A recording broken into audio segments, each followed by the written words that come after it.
Le courant pour une écologie humaine a pour ambition de prendre soin de toute la personne et de toutes les personnes. Son espérance est de relancer une dynamique vertueuse entre l'humain et son environnement. Nous vous souhaitons la bienvenue dans ce nouveau podcast où sont valorisées les initiatives et réflexions qui mènent vers un monde mieux relié et bienveillant. En avril 2024, le courant pour une écologie humaine a organisé un forum à Marseille sur un thème crucial. De quelle écologie l'humanité a-t-elle besoin ? Dans ce cadre, nous avons eu le plaisir de valoriser des initiatives locales et d'accueillir 2 directrices du syndicat de rivière qui nous ont fait découvrir leur métier et fait plonger dans la gestion de l'eau comme bien commun d'un territoire. Vous allez entendre dans ce podcast l'une d'entre elles, Céline Véron, ingénieure et directrice du syndicat de rivière Ménélique, dont elle va vous raconter l'histoire et les missions avec une passion communicative. Céline Véron est présentée par Solveig Dopp, déléguée générale du courant pour une écologie humaine. Je me tourne donc maintenant vers vous, Céline Véron, qui est également directrice d'un syndicat de rivière qui s'appelle le syndicat de rivière Ménélique. Votre établissement, Céline, veille sur l'Arc. Donc c'est un petit fleuve provençal qui naît dans le Var, à Pourcieux en fait, et il traverse les Bouches-du-Rhône et il se jette dans l'étang de Berre. Alors l'étang de Berre, pour ceux qui ne connaissent pas, mais j'imagine qu'ici tout le monde connaît parfaitement, c'est une lagune méditerranéenne d'eau saumâtre située à l'ouest de Marseille. Alors, en plus de l'Arc, il y a l'Acadière, qui est un cours d'eau, un ruisseau, qui coule dans les Bouches-du-Rhône toujours et qui se jette dans l'étang de Bolmont, proche de l'étang de Berre. Il y a également la Touloubre, qui est un fleuve côtier qui se jette en Méditerranée par l'étang de Berre, et évidemment, parce que ce serait dommage de ne pas du tout s'en occuper, il y a aussi le pourtour de Berre. Alors, pour vous présenter rapidement Céline, vous êtes née à Montpellier, mais vous avez vécu jusqu'au bac à côté du fleuve Hérault. Vous avez donc vécu un pied dans une basse vallée, aux larges plaines régulièrement inondées, et un pied dans la haute vallée, près du mont Égual. Et c'est en observant ce fleuve, donc le fleuve Hérault, de ces 2 points de vue que vous avez développé vraiment une admiration, un respect profond pour ce fleuve, et de là, pour tous les cours d'eau. Voilà, vous êtes devenu ingénieur en sciences et technologies de l'eau en 1995 et vous avez connu votre première expérience professionnelle au sein d'un bureau d'études spécialisé dans l'aménagement des cours d'eau et gestion du risque inondation. En 2002, vous devenez directrice du SABA, qui s'appelait à l'époque le syndicat d'aménagement du bassin de l'Arc, donc SABA. L'Arc étant cette rivière dont je viens de vous parler, vous découvrez à ce moment-là le métier de gestionnaire de rivière qui vous a plu au point que voilà, vous le pratiquez toujours aujourd'hui. Alors le SAVA est devenu Ménélique en 2022 et gère un territoire plus vaste que le seul bassin versant de l'Arc, comme je le soulignais tout à l'heure. Céline, vous avez 3 enfants. Et petits, en fait, ils avaient toujours beaucoup de mal à définir ce que vous faisiez dans la vie. Et vous avez entendu des choses du type, quand ils devaient définir votre métier, elle protège les rivières, elle nettoie les rivières. Enfin bref, on ne sait pas très bien ce qu'elle fait, mais elle est dans la rivière, hein, voilà. Donc vos propos ce soir va sans doute beaucoup nous éclairer. Je vous laisse donc la parole. Merci Céline Véron. Donc je suis née à Montpellier et j'ai vécu à côté du fleuve Hérault, un pied dans la haute vallée de l'Hérault, donc au pied de l'Égual, là où on se reçoit des événements cévenols, et un pied dans la basse vallée de l'Hérault, à côté de Pézenas. J'étais au lycée à Pézenas, jusqu'au bac donc, et chaque année je me faisais évacuer du lycée parce que l'Hérault sortait dans la plaine, et qu'il coupait la route, et il fallait donc que je sorte du lycée pour pouvoir rentrer chez moi le soir, sinon je dormais au lycée. Et sur la haute vallée de l'Hérault, j'ai été régulièrement arrosée par les événements cévenols. Pour ceux qui connaissent, c'est assez spectaculaire, assez violent, et ça marque, ça a dû marquer une enfance, je sais pas, j'ai développé là une véritable admiration pour les cours d'eau et un véritable respect pour leur colère. Ne me parlez pas d'inondation, enfin si, vous pouvez m'en parler justement, j'adore ça. Ne me dites pas qu'on peut maîtriser les inondations parce que moi je sais pas le faire. Et ça fait plus de 50 ans que je suis persuadée qu'on ne sait pas maîtriser la chose. Donc cette chose-là a grandi, sans que je m'en rende compte probablement. Et puis je suis allée faire donc des études en sciences et technologies de l'eau. Mais l'eau, ça me parlait. Enfin, c'était un vecteur, c'était quelque chose qui me conduisait. Je ne savais pas ce que j'allais en faire, mais l'eau, on a quand même on le sait, c'est important. Enfin, l'eau, c'est la vie. Et moi, je suis allée faire mes études en me disant, c'est vachement important de travailler sur l'eau. Je ne sais pas à quoi ça va me servir, mais ça va servir. Forcément, ça va servir. L'eau, c'est un sujet d'avenir, c'est un problème d'avenir.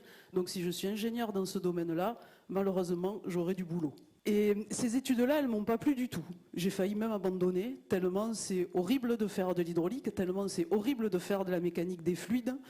Et je me suis dit, mais c'est pas ça. Enfin, moi, j'avais une image de l'eau, enfin, j'avais une image philosophique en fait de l'eau. J'avais pas une image technique. Mais je suis allée jusqu'au bout du truc, donc je suis quand même devenue ingénieure en sciences et technologies de l'eau. Et grâce à ça, j'ai atterri en bureau d'études. Et là, j'ai découvert la vie, celle pour laquelle j'avais vraiment fait ces études en sciences et technologies de l'eau. Je me suis retrouvée en bureau d'études à découvrir les rivières, à travailler sur des études de zones inondables, sur des schémas d'aménagement autour des cours d'eau. Et un jour, comme ça, alors qu'on mangeait tous ensemble dans la cuisine, il y a quelqu'un qui dit « Vous savez que le directeur du Saba, il se barre ?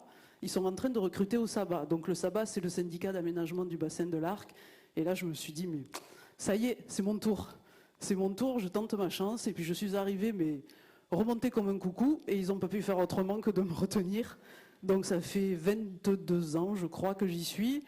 Je suis accrochée, un véritable fonctionnaire à son rocher. Je ne bouge pas et c'est le monde qui change autour de moi. Donc au départ, j'étais directrice du Saba, on était 5. Aujourd'hui, je suis directrice de Ménélique, on est 25. Donc le monde a un peu bougé autour de moi. Et le territoire aujourd'hui qu'on a en gestion, donc au départ, c'était le bassin versant de l'Arc. Vous connaissez forcément Cézanne et ses peintures. Donc c'est le territoire de Cézanne, c'est le territoire aixois. L'Arc prend sa source dans le Var, passe à Aix et se jette dans l'étang de Berre au niveau de Berre-l'Étang. Donc ça, c'était le territoire initial. Et aujourd'hui, l'Arc a fait des petits. Enfin, il n'a pas fait des petits. Il a adopté ses frères d'à côté. Il a adopté la Cadière, il a adopté la Touloubre et tous les petits cours d'eau qui se jettent dans les étangs de Berre et de Bolmont. Et on est passé, on a doublé le territoire. En gros, on a doublé le linéaire de cours d'eau.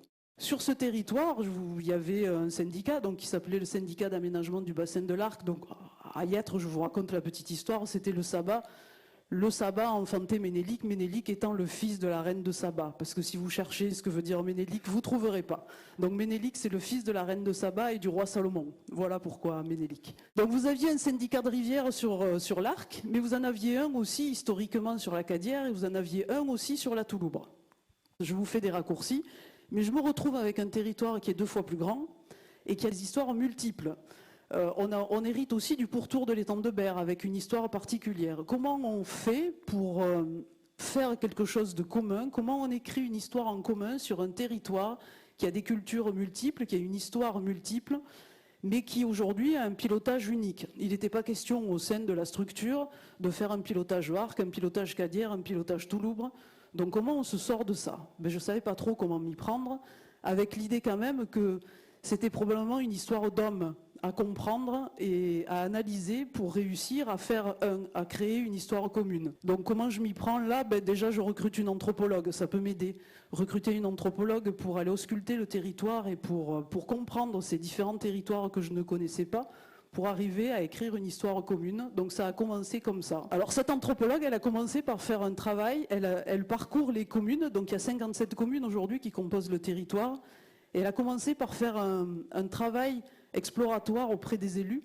Elle leur fait dessiner la carto-sensible de leur territoire. Donc elle me dit, tu sais, les choses passent par les émotions. C'est en faisant s'exprimer les gens de ce territoire, mais en leur faisant raconter l'histoire qu'ils ont vécue avec les cours d'eau, qu'on comprendra le lien qu'ils ont développé avec ce cours d'eau.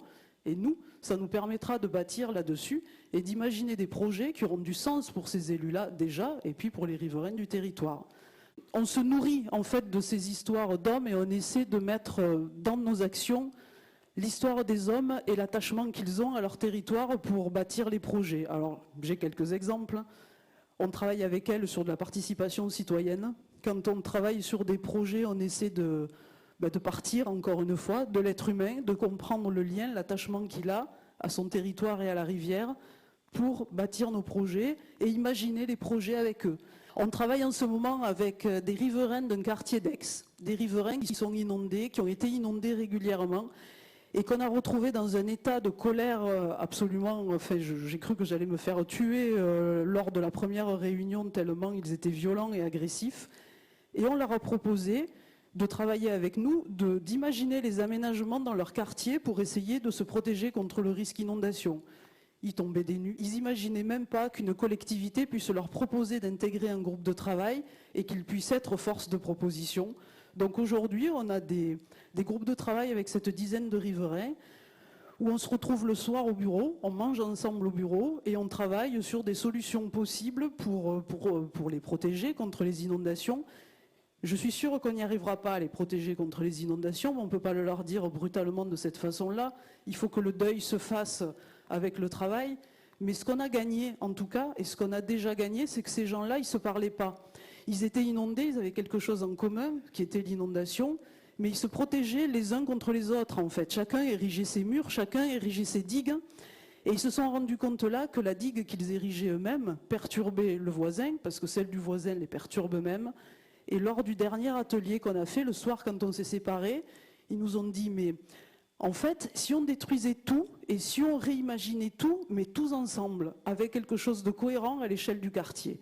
Alors, on n'arrivera pas à les protéger contre l'inondation de la Touloubre, parce que ça a été mal bâti et qu'ils sont aujourd'hui, ils habitent dans le lit du cours d'eau. Mais le fait qu'ils aient pris conscience que les actions qu'ils menaient individuellement pour se protéger les uns des autres, ajoutées au risque, ben ça c'est une victoire. C'est une petite victoire sur ce quartier-là. Et bon, on n'est pas au bout de notre cheminement. Ce travail-là a été imaginé avec notre anthropologue et c'est elle qui nous a guidés pour animer les ateliers, pour monter les ateliers. Et je me dis qu'une fois de plus, remettre le riverain, remettre l'humain au cœur de la réflexion, ça a abouti à ça. Alors techniquement, c'est pas exceptionnel ce qu'on a proposé, mais on a recréé du lien dans ce quartier-là, et ça, on en est super fiers. Un autre exemple, on a un sage sur le bassin versant de l'Arc, un schéma d'aménagement et de gestion de l'eau.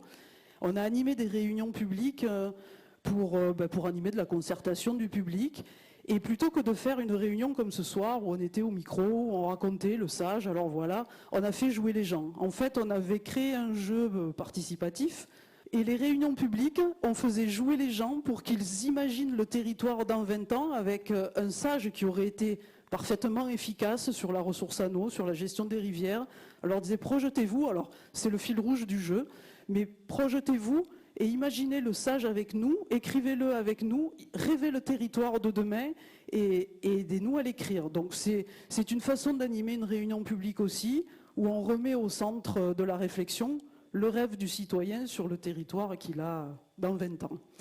Et en fait, tout ça sont des actions très concrètes, mais moi j'ai un rêve. Enfin, j'essaie d'entraîner les élus avec moi. Je ne sais pas comment je vais y arriver et si je vais y arriver. Mais mon rêve, c'est d'essayer que Ménélique soit l'agitateur du territoire, l'animateur, pour qu'il y ait quelque chose qui ressemble à une instance de démocratie participative, quelque chose qui mette l'eau et les rivières en débat pour la population. Alors, ce qui me fait rêver, ce qui me met en mouvement, c'est quand je vois ce qui se passe sur le Parlement de Loire. Et c'est très inspirant, mais c'est vers ça que je pousse les élus. C'est vers ça que j'aimerais qu'on tende. Alors, encore une fois, je n'ai pas d'objectif très net. Je ne sais pas où je vais. Mais ce qui m'intéresse, c'est de mettre en route et d'être mobilisateur sur le territoire pour qu'on chemine ensemble vers quelque chose qui ressemble un peu à une utopie. On ne sait pas si on l'atteindra ou pas, mais on s'en fout. L'essentiel, c'est la force d'entraînement qu'on peut générer sur le territoire. Donc, c'est ça mon rêve.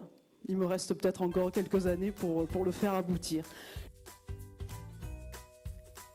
Nous remercions encore Céline Véron d'avoir participé à cet événement et de nous avoir offert un éclairage passionnant sur son métier. Nous espérons que vous sortirez de cette écoute aussi inspiré que nous et prêt à vivre différemment votre rapport à l'eau, ce bien commun si vital. Merci d'avoir écouté cet épisode et à très bientôt pour un nouveau podcast inspirant. Pour suivre nos actus, nous contacter ou vous abonner à notre newsletter mensuelle, c'est sur www.écologiehumaine.eu. À bientôt!